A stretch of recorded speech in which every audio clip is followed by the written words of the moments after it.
Si Digong, uy, itong si Duterte si Digong Duterte, abay dadalo po sa isang prayer rally na naman na gagawin nila dyan sa Cebu, no? Kasi una ginawa nila dyan sa Davao, di ba? Prayer rally yan, pero ang naging trash talk ng labas di ba?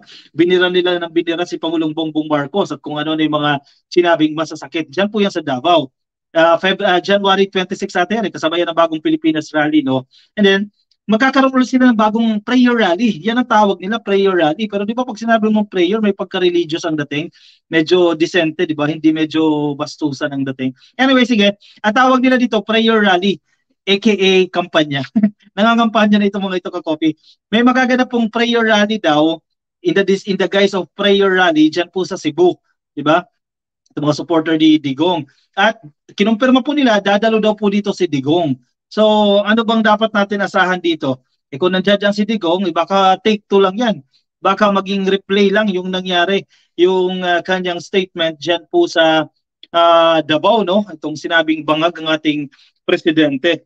Dahil wala naman iba silang masasabi, wala naman sila ibang issue na maibabato kay Pangulong Bongbong Marcos dahil maganda po ang performance, di ba? Maganda yung impact sa ating ekonomiya ng ginagawa ni PBBM, edi wala silang maibabato dyan. So malamang sa malamang, magiging issue nila dito, itong bangag na naman, itong narco list, at itong People's Initiative. Malamang yan ang kanila magiging issue. Pero ako, ang personal take ko dito, hindi to prayer rally. May mga dumadalo din kasi sa event na yan na nangangampanya na sa pagka-senador. Kasi malapit na ang eleksyon eh. Si Willie Revillame, nandiyan sa Davao. Sa tingin ko, nandiyan din yan sa Cebu. No? Tatakbo sa pagka-senador. Si Amy Marcos, malamang, siyempre loyalty nito nasa mga Duterte, nandiyan siya sa Davao, nandiyan din po yan sa Cebu. Nandiyan din po sila Senator Bongo, nandiyan yan. Sino pa? Si Vic Rodriguez na dating supporter din po ni PBBM, malamang nandiyan din po yan sa rally. Prayer rally nila dyan sa Cebu, sila Glenn Chong, nandiyan po yan. So anyway, sige, good luck. Karapatan naman nila yan na mag-rally sila. Pero sana, ang maging purpose ng kanilang prayer rally, maging decente ito. Diba? Sabihin ninyo yung mga gusto ninyo, sabihin ninyo yung mga plataforma ninyo ng maayos at huwag niyong siraan si Pangulong Bongbong Marcos dahil pangit tingnan na kayo nangangampanya at the expense of others. Sinisira nyo yung inyong mga kalaban o kung ano man ang trato ninyo kay PBBM. Anyway, sige, nasa balita ito ka-coffee ng The Freeman. Ayan. Former President Duterte to attend prayer rally dyan po sa Cebu. Confirmed na po yan ha, base po sa balitang ito. Nandiyan daw po si Duterte. Cebu, Philippines. A prayer rally is set to take place in Cebu City. Diyan po sa, anong lugar ito? Sa Plaza sa Katauhan. Plaza Katauhan. Alam nyo ba yung ka-coffee? Bagong bukas lang daw po itong Plaza sa Katauhan. Sa February 25 po yan, 2024. Kung saan po si former President Digong ay inaasahan pong pupunta dyan sa event na yan. Base po sa announcement na kanilang pinost online, ito pong prayer rally, ang hangarin daw po nito ay i-promote ang transparency, wow, big words, accountability, wow, war on drugs, no? Accountable, ha? Accountability, peace and security, na kung tawagin po nila ay TAPS. Transparency, accountability, peace and security. TAPS in the country. Yan daw po yung purpose nito kanilang prayer rally na gagawin dyan sa Cebu. It calls action against the maneuvers of the so-called People's Initiative. Bakit hindi nila makalimutan itong People's Initiative? Itinigil na yan, di ba? Ang COMELEC, tinigil na nila yung pag-accept ng mga signature dito sa People's Initiative. Si PBBM, nagsabi na rin yan na itigil na ito. Ang Congress, tinigil na rin yan kung ano man ang meron dyan. Ang nagaganap nila ngayon ay investigasyon. Pero bakit yung prayer rally na ito, nakaugat na naman dito sa People's Initiative? Ano ba ito? Hindi pa ba tapos ito? Malinaw na yan, may conclusion na dyan sa People's Initiative at yan na naman ang gagamitin nila dyan sa Cebu. Kasi kampanya to eh. Diba? Sana generation na lang ng mga kampanya, yung mga tatakbong senador sa 2025. Anyway, sige, itago yan sa People's Initiative drama. The event was originally set for February 17 but was moved to a later date as announced by former actress si Vivian Velez pa pala yung nag-announce nito sa kanyang YouTube at Facebook account. At shinare po yan ng mostly identified Duterte supporters. Velez said the event has several speakers but did not identify them. O yan ha, sa kanila na mismo nanggaling yan. Marami pong speakers ang magsasalita dyan. Ito yung mga tatakbo sa pagkasenador. No? Hindi na lang sinabi na campaign. Ang problema kasi mababansagan silang premature campaigning. Kaya sige, tago nila dito sa People's Initiative issue, no? Pero ang problema, panis na yan eh, di ba? Tinigil na nga yan eh, parang hindi ka ba makamove on? Anyway, sige, bahala sila dyan. Former broadcaster si Jason Sa also posted in his social media account the upcoming prayer rally dyan po sa Cebu sa February 25 na tinawag po nila itong Hakbang ng Maisog or Step of the Brave. O yan po tawag nila dyan. Step of the Brave, Hakbang ng Maisog. 2 weeks ago, a separate prayer rally was also held in Davao City against the People's Initiative, where Duterte in his speech criticized President Bongbong Marcos. Cebu City Mayor Mike Rama, during the flag ceremony at the City Hall grounds yesterday, also discussed the upcoming rally. Although he did not confirm whether ex-President Duterte will be coming over as announced. Daghan ng utana naku aning prayer rally. Walang problema ng prayer rally. Basta mag-prayer. Actually, may punto dito si Rama. Mayor, no? Kasi sana prayer lang, magbanatan. Nagiging trash talkan eh. Nagiging flip-flop, ano tawag dyan? Flip-flop battle ang nangyari dyan. Prayer rally pa ba yun?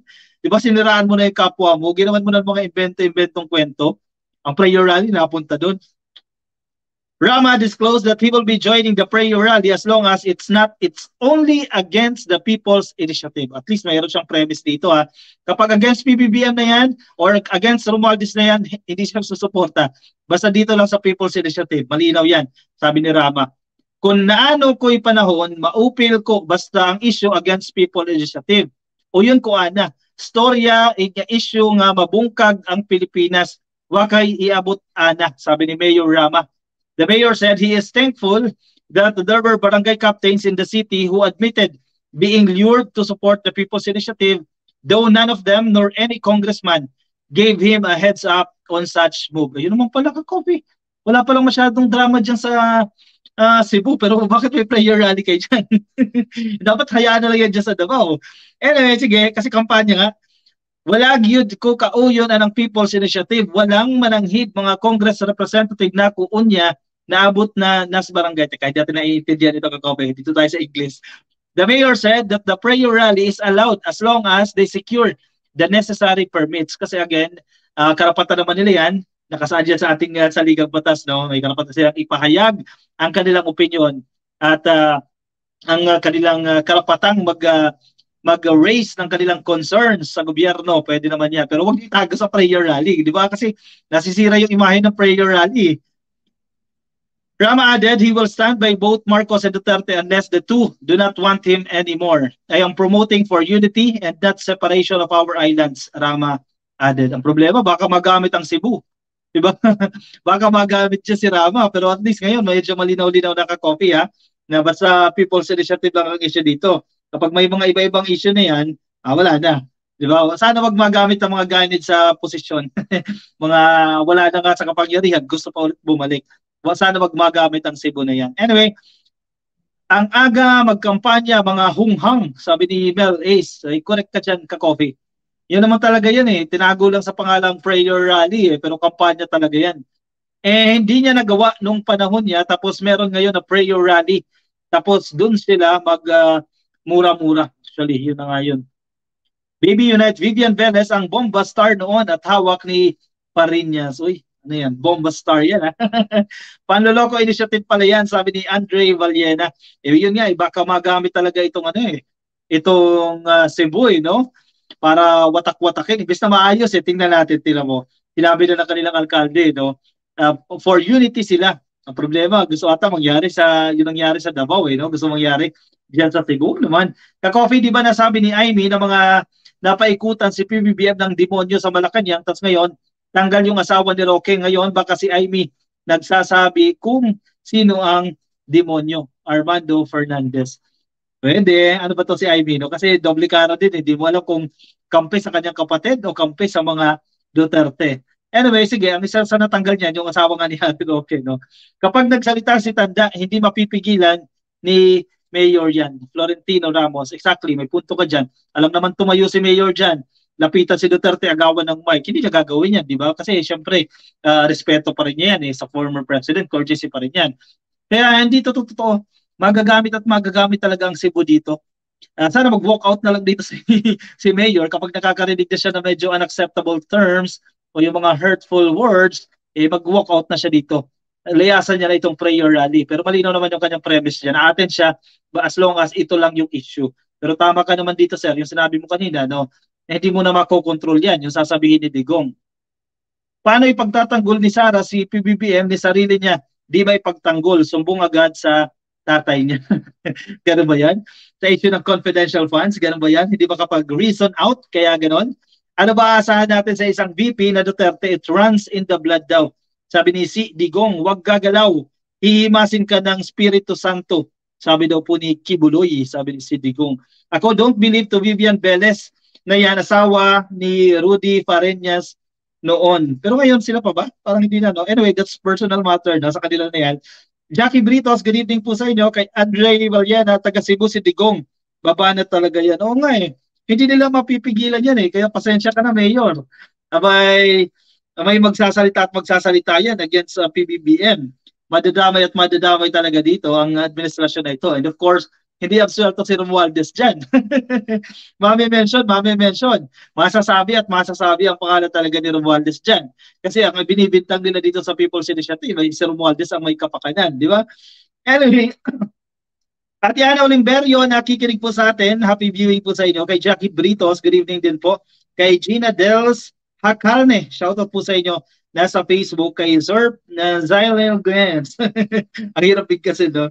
Maligayang panonood po sa inyo. At kay Angie Asuncion, kay Floyd Balancio, nasa Facebook po ha. Baka di pa po kayo naka-follow sa ating Facebook page. So yun na lang po, click lang po dyan sa taas yung follow. O di kaya like. At kung kayo naman nasa YouTube, ay click lang po ang subscribe. Alright, Ka-Coffee, palike din ang ating live stream, no? Para dumami yung ating likes dyan, Ka-Coffee. Yan. Click nyo lang yung like kung kayo nasa YouTube o nasa Facebook. Anyway, kuha na kayo ng inyong kape at let's move on sa ating next and last topic for this evening.